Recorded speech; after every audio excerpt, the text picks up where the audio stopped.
15 दिसंबर भारत के इतिहास में गौरव गाथा लिखने वाला दिन है। इसी दिन भारतीय सेना ने 1971 के युद्ध में पाकिस्तान को धूल चटाई थी और साथ ही ईस्ट पाकिस्तान को बांग्लादेश के रूप में एक नई पहचान मिली थी। यही कारण है कि इसी दिन को बांग्लादेश विजय दिवस मानता है।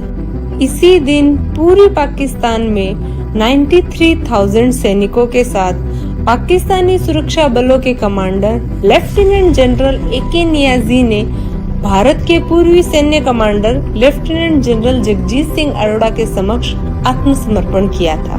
युद्ध के बादल 1971 की शुरुआत से ही छाने लगे थे, जब पाकिस्तान के सैन्य तानाशाह याहिया खान ने 25 मार्च 1971 को पूरे पाकिस्तान को सैनिक ताकत से कुचलने का आदेश दे दिया। इसके बाद शेख मुजीबर को गिरफ्तार कर लिया गया। बांग्लादेश की सड़कों और घरों में मानो खून की होली खेली जा रही हो। हर कोने से नरसंहार की खबरें आने लगी। तभी बड़ी संख्या में बांग्लादेशी पाकिस्तानी सेना के जुल्म और सितम से बचने के लिए भारत में शरण लेने लगे। यही कारण था कि भारत ने पड़ोसी देश की मदद करने का फैसला किया और अपनी सेना से कूच करने को कहा। सिचुएशन ऐसी हो गई कि भारत को ना चाहते हुए भी पाकिस्तान के सिविल वॉर में शामिल होना पड़ा। लेकिन भारत ने इस युद्ध में हथियार तब तक नहीं उठाए जब तक कि पाकिस्तान ने खुद आगे बढ़कर भारत के खिलाफ युद्ध नहीं छेड़ दिया। पाकिस्तान को जवाब देना जरूरी था और इसके लिए इंडियन आर्मी तैयार बैठी थी। इसके बाद 1971 के वॉर को न सिर्फ भारत ने जीता बल्कि पाकिस्तान के 2 टुकड़े कर दिए और ईस्ट पाकिस्तान को एक नया नाम दिया, बांग्लादेश। फ्रेंड्स, तो वो क्या कारण थे जिसके कारण इंडिया को पाकिस्तान के सिविल वॉर में ना चाहते हुए भी हस्तक्षेप करना पड़ा?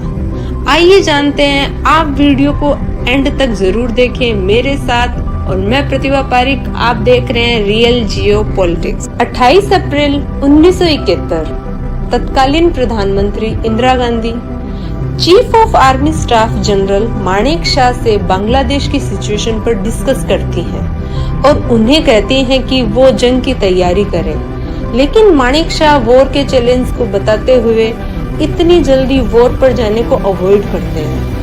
वो कहते हैं कि मानसून के महीनों में बांग्लादेश में बाढ़ की स्थिति पैदा हो जाती है। ऐसी सिचुएशन में लड़कर जीत हासिल करना मुश्किल हो सकता है। इसीलिए वॉर का राइट टाइम नवंबर-दिसंबर का तय हुआ। पीएम की तरफ से जनरल को पूरी आजादी दी जाती है कि वो जब चाहे तब ऑपरेशन स्टार्ट कर सकते हैं। इसके बाद इंडियन आर्मी अपने काम की शुरुआत मुक्ति बाहिनी को ट्रेनिंग देने से करती है। भारत ने अब तक इनडायरेक्टली ही सही युद्ध में हिस्सा ले लिया था। रियलिटी में भारत और पाकिस्तान के बीच में अब तक कोई कलेश नहीं होता है।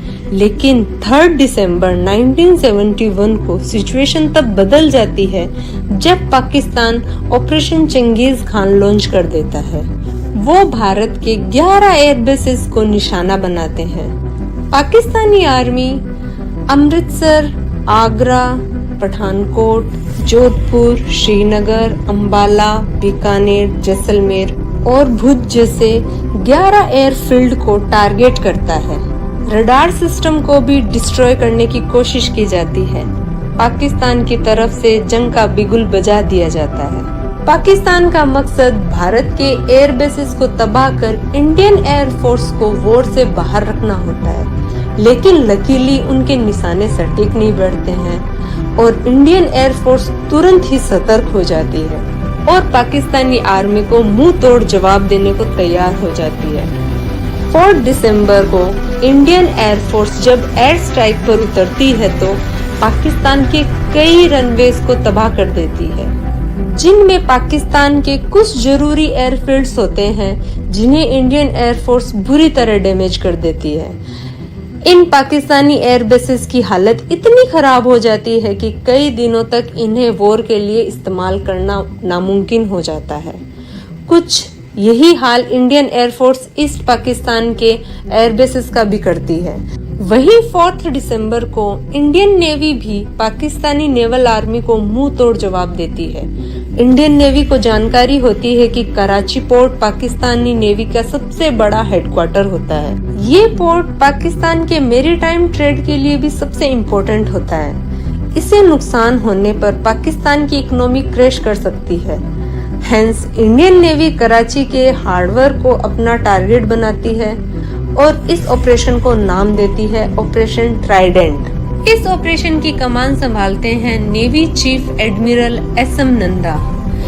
इनके कमांड में इंडियन नेवी का ग्रुप 460 किलोमीटर कराची के साउथ कोस्ट में चला जाता है और रात होने का इंतजार करता है, क्योंकि रात के अंधेरे में पाकिस्तानी जेट्स एयर बॉम्बिंग नहीं कर सकते थे। ये इंडियन नेवी के प्लान में शामिल होता है कि वो अंधेरे का फायदा उठाएंगे और पाकिस्तान की वॉरशिप्स को पूरी तरह तबाह कर देंगे। इसीलिए शाम होते होते इंडियन नेवी कराची पोर्ट से 330 किलोमीटर के करीब चली जाती है। इंडियन नेवी की वॉरशिप्स जो भारी मिसाइलों से लैस होती है, वो पाकिस्तानी वॉरशिप्स का 130 किलोमीटर दूर से ही पता लगा लेती है।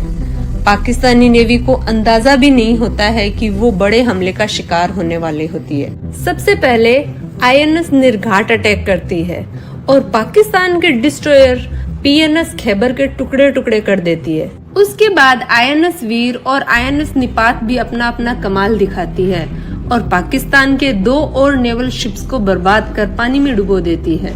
इस ऑपरेशन में आईएनएस निपात पाकिस्तान के किमारी ऑयल स्टोरेज को भी निशाना बनाती है और पाकिस्तान का ऑयल स्टोरेज आग की लपेट में जलकर बर्बाद हो जाता है। करीब 7 दिन तक पाकिस्तान इस आग को बुझाने में नाकामयाब रहता है और दुनिया भर के अखबारों में इंडियन नेवी की इस आग को बिगेस्ट बॉनफायर करार दिया जाता है। पाकिस्तानी नेवी को इस वॉर में सबसे ज्यादा डर आईएनएस विक्रांत का होता है। उन्हें ये जानकारी होती है कि आईएनएस विक्रांत इस जंग की तस्वीर को पलट सकता है, क्योंकि आईएनएस विक्रांत शान से बे ऑफ बंगाल के रास्ते ईस्ट पाकिस्तान पर एयरफोर्स को कैरी करते हुए ऑलरेडी एक्टिव था। इसलिए पाकिस्तानी नेवी इसे बर्बाद करने के लिए पीएनएस गाजी को इस रूट में भेजती है। लेकिन मामला उल्टा पड़ जाता है। नेवल सबमरीन पीएनएस गाजी कराची से बे ऑफ बंगाल की तरफ आती है, लेकिन इससे पहले वो अपना प्लान एक्टिव कर पाते इंडियन नेवी को इसकी साजिश का पता लग जाता है। भारत भी चौकन्ना हो जाता है। यहाँ पीएनएस गाजी को चकमा देने के लिए विशाखापट्टनम पर आईएनएस राजपूत को एक्टिव कर दिया जाता है और ऐसा जताया जाता है कि विशाखापट्टनम पोर्ट पर आईएनएस विक्रांत खड़ा है। पाकिस्तानी नेवी के पीएनएस गाजी को गुमराह करने के लिए आईएनएस विक्रांत के कॉल साइन का भी यूज किया जाता है। अपने मिशन को अंजाम देने के लिए जैसे ही पीएनएस गाजी विशाखापट्टनम पोर्ट पर पहुंचता है, तभी आईएनएस राजपूत 2 डेप्थ चार्जर से सबमरीन गाजी पर हमला कर देता है।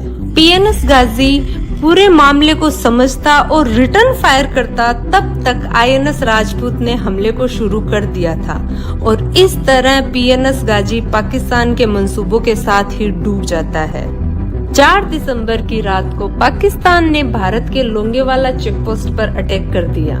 यहाँ से उनका जैसलमेर जाने का प्लान था।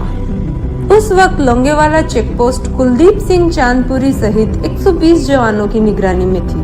कंपनी के 29 जवान और लेफ्टिनेंट धर्मवीर इंटरनेशनल बॉर्डर की पेट्रोलिंग कर रहे थे।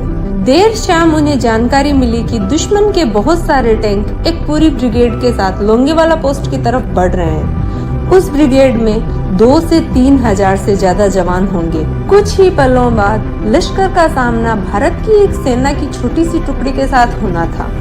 न जमीनी न हवाई किसी तरह की मदद उस दौरान मिलना संभव नहीं था। भारतीय सेना के जवान मुंह तोड़ जवाब देने की तैयारी में लग गए। कुछ ही देर बाद पाकिस्तानी टैंकों ने गोले बरसाते हुए भारतीय पोस्ट को घेर लिया। वे आगे बढ़ते जा रहे थे और उनके पीछे पाकिस्तानी सेना। भारतीय सेना ने जीप पर लगी रिकाइललेस राइफल और मोटार से जवाबी कार्रवाई शुरू कर दी। शुरुआती कार्रवाई इतनी दमदार थी कि पाकिस्तानी सेना ने कुछ दूरी पर रुककर जंग लड़ने का फैसला किया। पाकिस्तानी 1000 से ज्यादा थे और भारतीय 100 से भी कम थे। वो रात इम्तिहान की रात थी।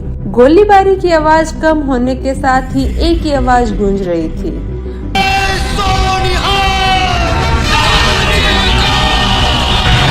पाकिस्तानी सेना के इरादों के मुताबिक वह चेक पोस्ट पर कब्जा कर रामगढ़ से होते हुए जैसलमेर तक जाना चाहते थे, पर भारतीय सेना के इरादे भी फौलादी थे, जो दीवार बनकर उनके सामने खड़े थे।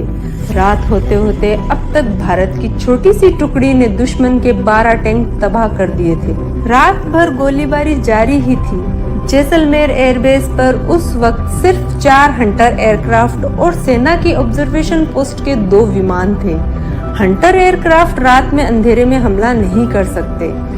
अब इंतजार सुबह का था। सुबह होते ही 2 हंटर विमान लोंगेवाला की तरफ निकल पड़े। उस वक्त रोशनी इतनी कम थी कि आसमान की ऊंचाई से जमीन का अंदाजा लगा पाना मुश्किल था। तब न तो कोई नेविगेशन सिस्टम इतना मॉडर्न था और न ही कोई लैंडमार्किंग थी। ऐसे में दोनों विमान जैसलमेर से लोंगेवाले तक जाने वाली सड़क के रास्ते को देखते हुए आगे बढ़ रहे थे और धूल के गुब्बारों में छिपे पाकिस्तानी टैंकों को निशाना बना रहे थे। 5 दिसंबर के दिन दुश्मन को खदेड़ते हुए पाकिस्तान के अंदर 8 किलोमीटर तक जा घुसे थे भारतीय सैनिक। 16 दिसंबर तक सैनिकों ने वहीं डेरा जमाए रखा, वहीं खाना बनाते और वहीं पर खाते, जबकि पाकिस्तानी ब्रिगेड इस इरादे के साथ भारत की ओर बढ़ी थी कि 5 दिसंबर को उनका नाश्ता लोंगेवाला में होगा, दोपहर का खाना रामगढ़ में और रात का खाना जोधपुर में। यह वह युद्ध था जब भारत का साथ हर महाशक्ति ने छोड़ दिया था। अमेरिका और यूके पाकिस्तान की मदद करने को बेताब थे, लेकिन एक दोस्त ऐसा भी था जिसने भारत के साथ आकर अमेरिका और ब्रिटेन को करारा जवाब दिया, और वो था रशिया। भारत और रशिया ने 9 अगस्त 1971 को शांति और दोस्ती संधि पर साइन किया था। रशिया इन दिनों सोवियत संघ का हिस्सा था। इस संधि ने ही पाकिस्तान के खिलाफ हुई जंग में जीत की आधारशिला रखी थी। सिर्फ और सिर्फ सोवियत संघ ही वो देश था जो भारत की मदद कर सकता था। भारत और रूस के बीच जो संधि हुई थी, उसकी मदद से पाकिस्तान को मिलने वाली चीनी मदद पर भी लगाम लग सकी। 5 दिसंबर को अमेरिका की तरफ से युद्ध विराम की कोशिश की गई, लेकिन सोवियत संघ ने वीटो का यूज करते हुए इसे असफल बना दिया। 8 दिसंबर 1971 को अमेरिका को इंटेलिजेंस मिली कि भारत पश्चिमी पाकिस्तान पर आक्रमण करने की योजना बना रहा है। अमेरिकी वॉरशिप यूएसएस एंटरप्राइजेस उस समय दुनिया का सबसे बड़ा एयरक्राफ्ट कैरियर था। 75,000 टन का यह वॉरशिप परमाणु ताकत से चलने वाला कैरियर था, जिस पर 70 एयरक्राफ्ट तैनात थे। इसी समय ब्रिटेन ने भी अरब सागर में अपना एयरक्राफ्ट कैरियर HMS ईगल तैनात कर दिया था। ब्रिटेन और अमेरिका की योजना बंगाल की खाड़ी और अरब सागर से भारत पर त्रिकोणीय हमले करने की थी। दोनों ने यहाँ तक उम्मीद लगाई थी कि चीन भी भारत पर हमला करेगा। भारत घिर चुका था। भारत ने चुपचाप रशिया से उस संधि का गुप्त नियम सक्रिय करने के लिए कहा, जिसके तहत किसी भी बाहरी आक्रमण के दौरान रशिया को हर हाल में भारत की रक्षा करनी ही होगी। रशिया ने परमाणु हथियार से लैस बेड़े को 13 दिसंबर को व्लादिवोस्तोक से रवाना कर दिया। इसे एडमिरल व्लादिमीर कमांड कर रहे थे। रूस के इस बेड़े में अच्छी खासी संख्या में परमाणु हथियार और पनडुब्बियां थी। रूस की मदद के बाद अमेरिका और ब्रिटेन के होश उड़ गए। रशिया ने ब्रिटिश कैरियर बैटल ग्रुप के कमांडर एडमिरल डीमान गार्डन के मैसेज को इंटरसेप्ट किया। इस मैसेज में वह यूएसएस एंटरप्राइजेस के कमांडर से कह रहे थे, सर हमें बहुत देर हो गई है। आसपास रशिया की परमाणु पनडुब्बियां हैं और कई वॉरशिप्स भी हैं। ब्रिटिश जहाजों को मेडागास्कर में ही रोक दिया गया और अमेरिकी टास्क फोर्स बंगाल की खाड़ी में एंट्री ही नहीं ले पाई। 16 दिसंबर की सुबह जनरल जेकब को सेनाध्यक्ष मानेकशॉ का संदेश मिला कि आत्मसमर्पण की तैयारी के लिए तुरंत ढाका पहुंचे। उस वक्त नियाजी के पास ढाका में 26,400 सैनिक थे, जबकि भारतीय सेना के पास केवल 3,000 सैनिक। भारतीय सेना ढाका से 30 किलोमीटर दूरी पर थी। सुरक्षा बल भले ही कम थे, लेकिन मनोबल बहुत अधिक था। भारतीय सेना ने युद्ध पर पूरी तरह से अपनी पकड़ बना ली थी। लेफ्टिनेंट जनरल JR जेकब अपने सैनिकों के साथ आगे बढ़ गए। वे जब नियाजी के कमरे में पहुंचे तो वहां सन्नाटा छाया हुआ था। आत्मसमर्पण के दस्तावेज कमरे में पड़ी एक मेज पर रखे थे। शाम के करीब 4:30 बजे लेफ्टिनेंट जनरल जगदीश सिंह अरोड़ा ढाका हवाई अड्डे पर उतरे। वहीं पर जनरल अरोड़ा और नियाजी ने आत्मसमर्पण के दस्तावेज पर हस्ताक्षर किए। नियाजी ने सबसे पहले अपने बेच उतार कर मेज पर रखे, फिर अपना रिवॉल्वर जनरल अरोड़ा के हवाले कर दिया और फिर सभी पाकिस्तानी सैनिकों ने अपनी बंदूकें जमीन पर रख दी और घुटने टेक दिए। हर साल दिसंबर के महीने में जंग के दिनों की यादें ताजा हो जाती है। यह दुनिया की पहली ऐसी जंग थी जो सिर्फ 13 दिनों तक ही लड़ी गई। 16 दिसंबर 1971 के दिन पाकिस्तान ने 93,000 सैनिकों के साथ हिंदुस्तान के आगे सरेंडर किया था। इस दिन को विजय दिवस के रूप में मनाया जाता है। तो फ्रेंड्स, भारतीय जवानों की ये गौरव गाथा आपको कैसी लगी? कमेंट में अपने विचार जरूर बताएं। वीडियो इन्फॉर्मेटिव लगी हो तो अपने कम्युनिटी में शेयर करें और लाइक करना ना भूलें। और आपने अगर हमारा चैनल अभी तक सब्सक्राइब नहीं किया है तो जल्दी से सब्सक्राइब कर दें। ये एक छोटा सा काम हमारी काफी मदद कर सकता है।